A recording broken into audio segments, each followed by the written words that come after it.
there has been this idea that Nikola Jokic and this shared philosophy that he's this triple-double machine, already an all-time great, underrated, and well-deserving of his MVPs. If you're hating on him, you are simply just a hater, all that stuff. Now in 2023, we are finally going, oh, wow, Nikola Jokic is actually really good, maybe the best player in the world. And now people are saying, well, where was that talk and that energy all these years ago when he was doing the same things? I'm here to tell you, crowning Jokic the best player right now and not before was not a mistake. So I'm just going to go back 5 seasons. 2019 is when he was first an all-star and became a somebody in the league. Okay. 2019 in the regular season, Nikola Jokic averaged 20 points, 11 rebounds, and 7 assists. He finished 4th in the MVP and was first-team All-NBA. Not bad. He then proceeded to average 25 and 13 in the postseason. He beat the San Antonio Spurs, but took him 7 games. And then he lost to Portland, also in 7 games. 3 triple-doubles the entire time, and that was 14 games total. And he didn't even average a triple-double in the postseason or the regular season. 2020, the bubble season, 20 and 10 and 7 assists in the regular season, finishes 9th in MVP and his second-team All-NBA. He then goes to the conference finals and loses to LeBron in 6. But after going to 7 games with both Utah and the Clippers in the first and second round, the quarter of the postseason, he scored less than 20 points. Only 1 triple-double out of 10 games where he was in double digits of plus minus. 7 of them were negative. Interesting. 2021, his first MVP. Averages 26, 11, and 8. Still not averaging a triple-double. I don't know where this talk came from. Hasn't actually happened yet. 57% from the field. Not bad at all. Like I said, wins the MVP and is a first-team All-NBA, which a lot of us were a little skeptical about. At least we were. Yeah. In the playoffs, he averages 30 points. Good for him. 12 rebounds and 5 assists. He beats Portland in the first round. 4-2. He's beaten Portland now twice. Cool. And then he loses to the Suns in 4. He gets swept. He got swept? He got swept. He only had 1 triple-double the entire postseason. 6 out of the 10 games where he was, for a plus-minus, he was negative. His largest was a minus 32. For those of you who don't understand, he was 32 points. The Nuggets were 32 points worse with him on the floor. That's bad.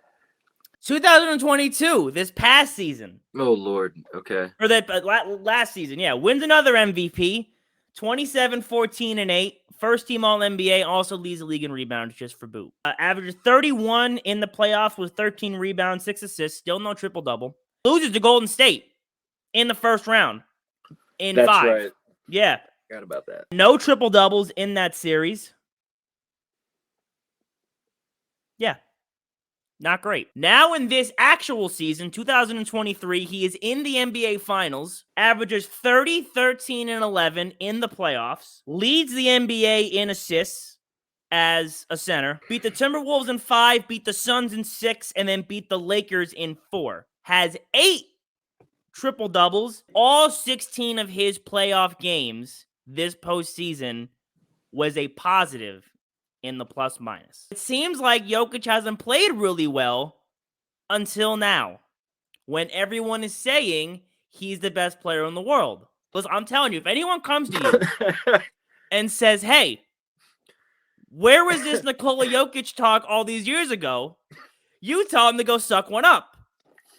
The way he is leading and winning was not something he was previously doing in years prior. He has improved every season of the regular season and the playoffs. This was a build-up, so like I said, it's warranted that we're talking about this now. He has been rated properly throughout those those seasons. It is not to take away from his greatness and what he's doing now, because I mentioned this to you at a different time that there's a new player archetype for centers. A Nikola Jokic type player is now a thing. Like, he has created that. I think right now, as if basketball stopped today, he would sit amongst the top 40 to 45 players ever. If he wins a ring, we might be talking about top 35. Let me tell you where he sits amongst all-time centers. Kareem, Bill Russell, Shaq, Wilt, and Hakeem are 1 through 5. Order can vary, whatever. It should be those 5 guys at least. I got Moses Malone at 6, David Robinson at 7, George Mikan at 8, Patrick Ewing at 9, and someone no one talks about, Bob McAdoo at 10. If Nikola Jokic wins a ring this year, he immediately jumps McAdoo, Ewing, and George Mikan. There's an argument, I think, for David Robinson. An argument, but I don't think he's beaten Malone yet. I think how we're reacting now is fair, but we can't use things from before and be like, well, look what he's... So, but yeah, that's what I think about Jokic. One that was very eloquently put, and I can appreciate that take with everything you just said. You know, we have consistently harped on Jokic because of all of the gracious flowers that he's given by the sports media prior to this season, we have felt was unwarranted. Jokic finally has put all the pieces together. The praise we're giving him now, he has earned currently this postseason. Yeah. But we have not been wrong in previous seasons. No. Let me ask you a question. Is Nikola Jokic the best player in the world right now? I don't think it's fair to give the title out right now. Can he earn it? Yes. He is the current front runner to grab it. I think this is the first year Yeah. that we can say that he's ever been the best player in the world. 2019, 20, 21, and 22 have been Giannis. It's just even this season, I don't think it was Jokic. Whether you want to say it was Giannis or even Embiid, sure, but it wasn't Jokic. What I think is interesting, and I would have to do a little bit more research on it, but having him that 40 to 45 range, that's interesting because I've never looked at Jokic as a guy who is at that spot. The ring has been the missing piece. The ring has been what we have been saying. The ring and the postseason success is what we've been saying we needed to see from him for validation to rank amongst these other greats. Now, let me ask you one more question. If Nikola Jokic loses to Jimmy Butler in the Heat, what does that do to his legacy? It depends on if the Nuggets lose the finals or if the Heat win it. If Jimmy Butler is just like he did in the Bucks and Celtics series, just making impossible shots, willing his team forward, and the Heat play like they have been playing, it's hard. Like I said, it's the ball's more in his court with how that goes because, like I said, it's either he can perform and keep doing what he's been doing and earn it, or he can choke and squander the opportunity. I think if he loses, he and Giannis would be co-leaders for best player in the NBA. He wouldn't be the sole owner, but I think he's earned the right to at least be on the same tier. There are some wins where it's not so much about the fact that they lost. It's more about what the other team did.